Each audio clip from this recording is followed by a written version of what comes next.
أكد الهوير الكاتب العام للفيدرالية الديمقراطية للشغل أن النقاش المتعلق بإصلاح صناديق التقاعد لم ينتهي بعد، مشددا على أن هذا الملف يجب أن يمر عبر الحوار الاجتماعي بناء على خلاصات اللجنة الوطنية التقنية التي باشرت مهامها بطلب من المركزيات النقابية للوقوف على الحقيقة المالية لهذه الصناديق، بعيدا عن خطاب التهويل الذي تنهجه الحكومة.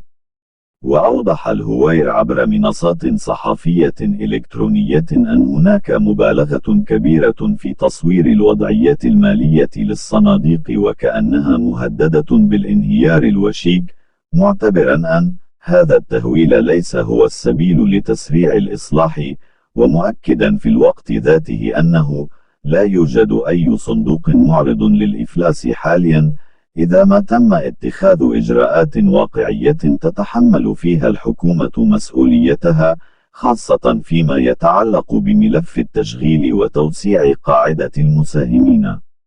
وأشار القيادي النقابي إلى أن ضمان استدامة الصناديق يمر بالضرورة عبر التصريح بكافة الأجراء في الصندوق الوطني للضمان الاجتماعي، وتوجه الدولة نحو التوظيف في القطاعات العمومية الأساسية لتعزيز مؤشرات الصندوق المغربي للتقاعد، فضلا عن ضرورة أداء الدولة لمستحقاتها المتأخرة تجاه هذه الصناديق.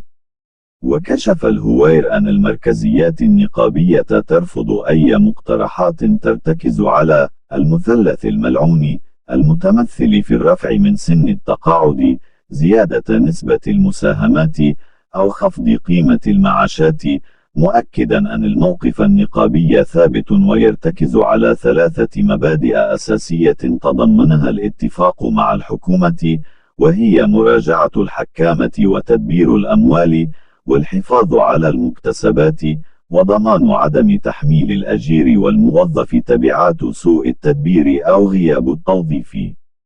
وفي سياق متصل، شدد الكاتب العام للفيدرالية الديمقراطية للشغل على أن الحكومة وقعت على المبادئ الكبرى لمعالجة ملف التقاعد، لكن النقابات ستظل متمسكة برؤيتها التي ترفض أن يؤدي الأجراء ثمن الأزمات المالية، مقترحا في هذا الصدد إيجاد بدائل تمويلية مبتكرة مثل إقرار ضرائب جديدة، منها الضريبة على الثروة التي تطرحها المركزية النقابية منذ سنوات كآلية لتمويل الحماية الاجتماعية وضمان ديمومة نظام التقاعد.